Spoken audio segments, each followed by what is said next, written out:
Vous savez pourquoi les flamants roses se tiennent sur une patte? Alors si vous entendez ce genre de questions dans une soirée, fuyez. C'est que l'on est déjà aux apéricubes et que plus personne n'a rien à se dire. Bonjour Diane Ducret. Bonjour. Alors vous êtes écrivain et vous sortez votre nouveau livre, La meilleure façon de marcher, c'est des flamants roses. Rien à voir avec des apéricubes, je rassure les auditeurs, mais avec vous, ou plutôt votre héroïne, Énaïde, poursuivie par la loi de l'emmerdement maximum. Pourquoi finalement avoir trouvé un avatar plutôt que de vous raconter vous, Diane Ducret? Parce que je raconte des histoires romanesques. Énaïde, c'est vrai que c'est Diane en miroir, mon prénom, mais c'est mon double romanesque. C'est un peu comme le double que l'on a tous peut-être à l'intérieur de soi, qui vit une autre vie que la nôtre, parfois un peu plus belle, parfois un peu plus chevaleresque, un peu plus amoureuse, érotique aussi.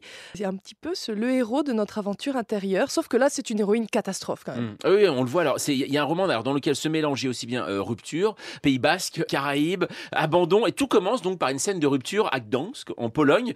Donc Anaïs se fait larguer par SMS. C'est pas une bonne idée. Juste une petite parenthèse, c'est quoi la meilleure solution pour rompre? Si c'est pas le SMS, ça peut être quoi? Oh ben là, en l'occurrence, c'est au téléphone Mm. par son compagnon qui a une quarantaine d'années, qui est divorcé et qui, évidemment, lui sort cette phrase « Tu es formidable, j'ai tellement de chance de t'avoir rencontré ». Donc là, ça commence toujours très très mal. Il faut fuir quand on entend ces mots. Ça n'est pas un compliment, c'est un auto-largage déguisé.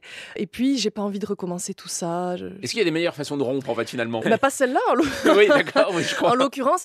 Oui, peut-être en face à face, peut-être l'honnêteté, ça marche bien. Je crois qu'on est tous très au courant que la vie est compliquée. On est tous très très au courant des difficultés d'aimer ou de s'engager Mm. et de nos propres fragilités. Donc finalement, lorsqu'on pose des mots sur des émotions et qu'elles sont sincères et qu'on y ajoute un petit regard, je pense que tout passe mieux. Est-ce que finalement, auprès de vos proches, comme apparemment vous semblez être une mise catastrophe au quotidien, vous avez des surnoms auprès de vos proches ou pas?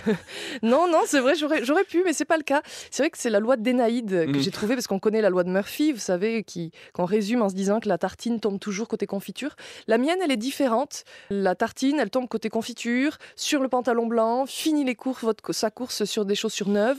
Attiré par l'odeur du sucre, une abeille arrive et vous pique. Vous faites une réaction allergique. L'ambulance qui vous amène à l'hôpital a un accident de voiture avec une voiture conduite par votre ex. Et sur le siège passager, sa nouvelle compagne, sublime, sympa, enceinte et plus jeune. Voilà, Après, ça après, c'est non, mais- l'emmerdement maximum et c'est un peu ce qui m'est arrivé dans la vie, c'est-à-dire que c'est l'histoire d'une jeune femme abandonnée par ses parents qui quitte son pays et qui se trouve adoptée par des gens plus âgés, qui va pratiquer un sport, avoir un accident, qui est surdouée, qui va ensuite rencontrer une personne violente, connaître la drogue, les années 90 et finalement ensuite évidemment des syndromes de stress post-traumatique, des désordres alimentaires et à chaque étape de sa vie, on a l'impression que le pire arrive mais qu'elle se relève toujours sur une patte comme un flamant rose. En même temps, Diane Ducret, vous savez ce qu'on dit, souvent les gens sans problème sont des gens très ennuyeux. C'est vrai, on ne sait pas quoi raconter quand on n'a pas de problème. Quand on appelle, voilà, et ça va, oui, ça va. C'est merveilleux cet échange. Comment ça va? Oui, ça va. Ça veut dire que. Donc ça s'arrête là après. Mais qu'est-ce que vous Mais ça racontez? ne s'arrête pas. Tout commence au contraire. C'est Ouais. qu'il y a moins de mots, mais plus de vie peut-être à ce moment-là. Moi, j'aurais rêvé d'une enfance ennuyeuse peut-être. Ah oui?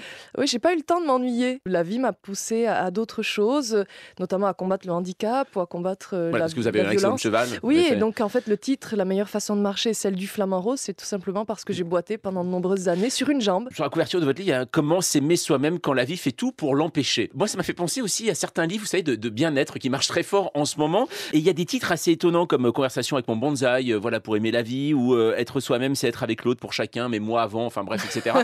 Qu'est-ce que vous en pensez, vous, de ces livres de bien-être? Est-ce qu'en ce moment, on en voit beaucoup dans les librairies?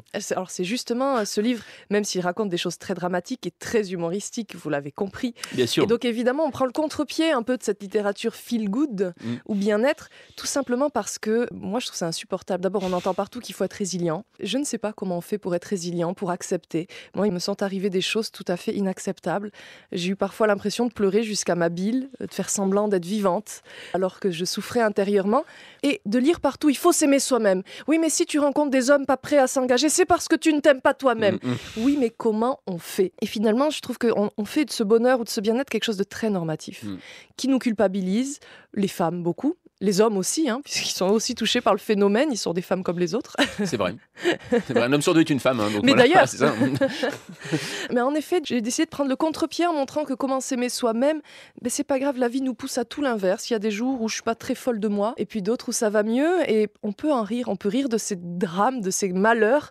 Finalement, dès qu'on pose un sourire sur les expériences terribles qui nous arrivent, et un peu de grâce, on n'a plus l'impression d'être boiteux, comme le flamant rose, mais on a l'impression justement de pouvoir s'envoler et d'être un flamant. La mise à jour de Diane Ducret, c'est toute la journée sur France Info.